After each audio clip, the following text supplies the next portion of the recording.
Assalamualaikum warahmatullahi wabarakatuh. Bismillahirrahmanirrahim. Alhamdulillahirabbil alamin.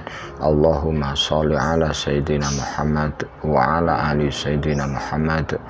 Astaghfirullahaladzim. Selamat datang di channel Kandak Nawong. Kali ini channel Kandak Nawong akan mengungkapkan ayat-ayat dalam Al-Quran yang berhubungan dengan binatang atau hewan.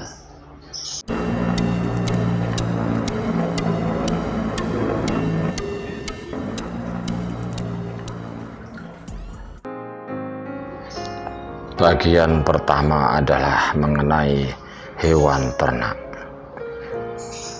Dalam surat An-Nur ayat 45, Allah telah berfirman yang artinya, Allah menjadikan sekalian yang melata dari air, maka diantaranya ada yang merayap di atas perutnya, dan ada yang berjalan di atas dua kakinya, dan diantaranya ada yang berjalan di atas empat kaki.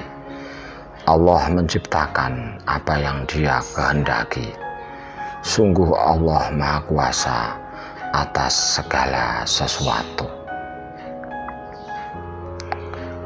Kemudian Allah menyebutkan bahwa hewan-hewan ternak ini diciptakan untuk manusia.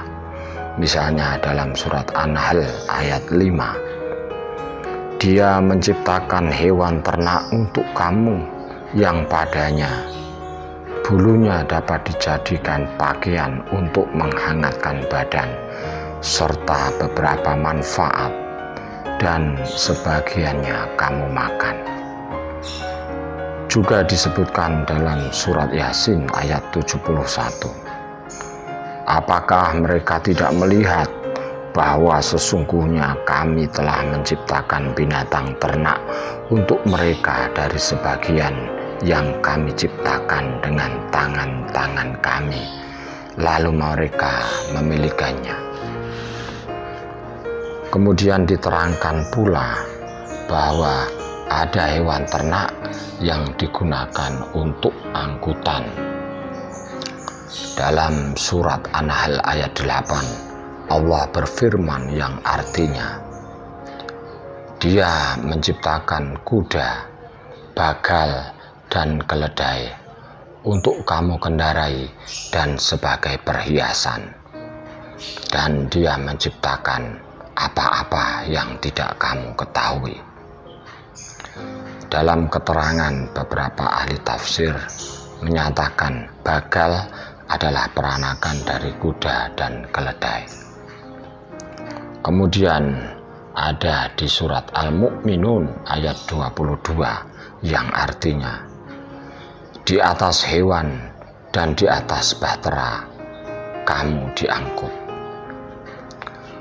Lalu penggunaan binatang ternak ini juga bisa untuk disembelih, seperti yang tersurat dalam surat Al-An'am ayat 142. Di antara ternak itu ada yang untuk pemikul beban dan ada yang untuk disembelih.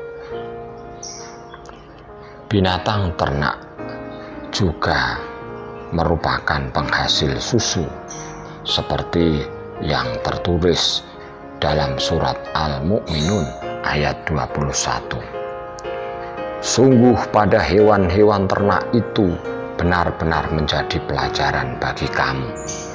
Kami beri minum kamu dengan apa yang ada pada perutnya, yaitu susunya, dan padanya banyak manfaat bagimu, dan sebagiannya kamu makan.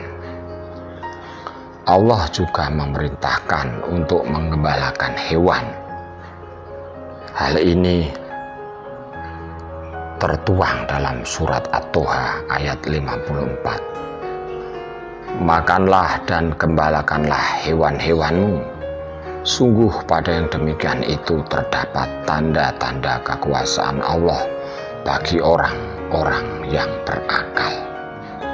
Selain itu, ternyata pada hewan ternak juga terdapat pelajaran, seperti yang diterangkan dalam surat An-Nahl ayat 66. Sungguh pada hewan ternak itu terdapat ibarat atau pelajaran bagi kamu. Kami memberi minum kamu dari apa yang ada di perutnya antara kotoran dan darah, yaitu air susu yang bersih bagi yang meminumnya. Sementara surat Al-Maidah ayat 103 menerangkan hewan ternak kepercayaan orang kafir. Terjemahan dari surat Al-Maidah ayat 103 adalah, Allah tidak mengadakan Bahiroh, Saibah, Wasilah, dan Ham, namun orang-orang kafir membuat kedustaan terhadap Allah dan kebanyakan mereka tidak mengerti. Penjelasannya, Bahiroh ialah unta betina yang telah beranak 5 kali dan anaknya yang kelima itu jantan. Lalu unta betina itu dibelah telinganya, dilepaskan, tidak boleh ditunggangi dan tidak boleh diperah air susunya. Saibah ialah betina yang dibiarkan pergi kemana saja lantaran nadar. Contohnya, jika ada orang Arab yang akan melakukan sesuatu atau perjalanan yang berat, maka ia biasa bernadar akan menjadikan untanya saibah bila maksud atau perjalanannya berhasil dan selamat. Wasilah ialah seekor domba betina yang melahirkan sepasang anak kembar, yaitu jantan dan betina. Anaknya yang jantan tidak disembelih dan diserahkan kepada berhala. Ham ialah unta jantan yang telah menghamili unta betina 10 kali. Maka si jantan ini tidak boleh diganggu lagi. Nama-nama dan perlakuan hewan-hewan yang disebut Bahiroh, Saibah, Wasilah, dan Ham ini adalah kepercayaan yang diada-adakan oleh orang-orang Arab jahiliyah. Allah juga menerangkan hewan terburuk di sisi Allah. Dalam surat Al-Anfal ayat 55 disebutkan, sesungguhnya hewan yang paling buruk di sisi Allah ialah orang-orang yang kafir, sebab mereka tidak beriman. Ada juga penjelasan dalam ayat-ayat Al-Quran mengenai hewan-hewan yang lain. Misalnya disebutkan bahwa hewan-hewan itu beraneka warna. Surat Al-Fatir ayat 28 menyebutkan, demikian juga di antara manusia, binatang melata dan binatang ternak beraneka warnanya. Kemudian Allah juga menjelaskan bahwa kehidupan lebah mengandung pelajaran. Hal ini diterangkan dalam surat An-Nahl ayat 68-69. Tuhanmu mengilhamkan kepada lebah, buatlah rumah-rumah di gunung-gunung dan di pohon-pohon, serta dari apa yang dapat mereka jadikan atap. Kemudian makanlah bermacam-macam buah-buahan. Kemudian lewatilah jalan-jalan Tuhanmu dengan patuh. Keluarlah dari perutnya minuman yang bermacam-macam warnanya, dan padanya obat bagi manusia. Sungguh yang demikian itu menjadi tanda kekuasaan Allah bagi kaum yang memikirkan. Bahkan binatang nyamuk juga merupakan sebuah tamsil. Dalam surat Al-Baqarah ayat 26, Allah berfirman yang artinya, sungguh Allah tidak segan membuat perumpamaan berupa nyamuk atau apa yang lebih rendah dari itu. Adapun orang-orang yang beriman, mereka yakin perumpamaan itu benar-benar dari Tuhan mereka. Sebaliknya orang-orang kafir mengatakan, apakah maksud Allah menjadikan ini untuk perumpamaan? Dengan perumpamaan itu banyak orang disesatkan Allah, dan dengan perumpamaan itu juga banyak orang-orang yang diberi petunjuk. Dan tidak ada yang disesatkan Allah kecuali orang-orang yang fasik. Ayat ini ada penjelasannya, yaitu telah turun surat Al-Hajj ayat 73 yang di dalamnya Tuhan menerangkan bahwa berhala-berhala yang mereka sembah itu tidak dapat membuat seekor lalat sekalipun mereka kerjakan bersama-sama. Juga telah turun surat Al-Ankabut ayat 41 yang di dalamnya Tuhan menggambarkan kelemahan berhala-berhala yang dijadikan oleh orang-orang musyrik sebagai pelindung, sama dengan lemahnya sarang laba-laba. Yang dimaksud didesatkan Allah adalah orang-orang itu sesat karena keingkarannya dan tidak mau memahami petunjuk-petunjuk Allah. Kaitannya dengan ayat ini, karena mereka itu ingkar dan tidak mau memahami penyebab Allah menjadikan nyamuk sebagai perumpamaan, maka mereka menjadi sesat. Ayat-ayat berikut ini akan menjelaskan tentang burung dan babi. Dinyatakan dalam surat An-Nahl ayat 79 bahwa burung-burung bisa terbang atas izin Allah. Arti dari firman tersebut adalah, tidakkah mereka memperhatikan burung-burung yang dimudahkan terbang di angkasa bebas? Tidak ada yang menahannya selain Allah. Sungguh pada yang demikian itu terdapat tanda-tanda kebesaran Tuhan bagi orang-orang yang beriman. Bahkan burung-burung pun taat kepada Allah Subhanahu wa Ta'ala, seperti yang termaktub dalam surat As-Shad ayat 19.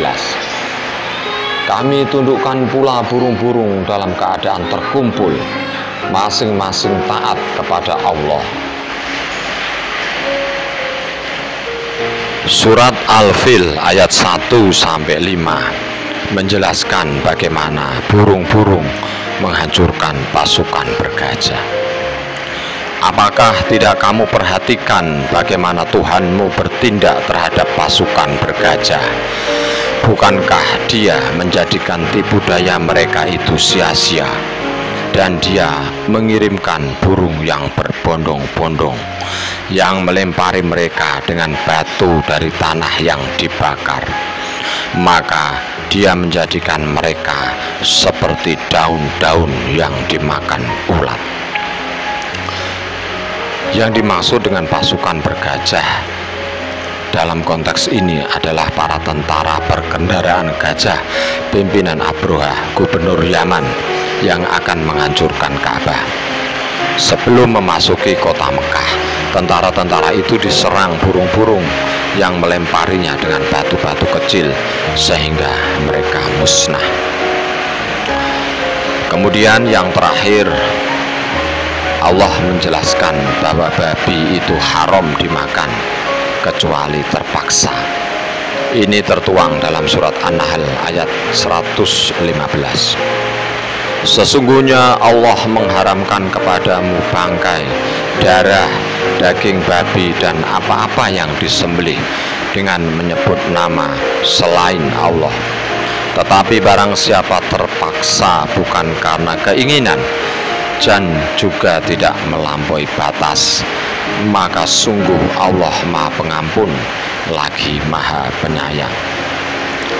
Penjelasannya, dalam keadaan darurat dan tidak ada lagi yang dapat dimakan, maka kita diperbolehkan menyantap makanan yang diharamkan sekedar agar tidak kelaparan. Demikian beberapa firman Allah dalam ayat-ayat Al-Quran yang berhubungan dengan binatang ternak dan binatang-binatang lainnya. Secara umum Dari ayat-ayat tersebut kita bisa memahami bahwa binatang-binatang tersebut memang diperuntukkan untuk manusia, namun ada batas-batas, aturan, dan etika dalam pemanfaatannya. Demikian, mudah-mudahan bermanfaat. Terima kasih. Anda berada di channel Kandakno Wong.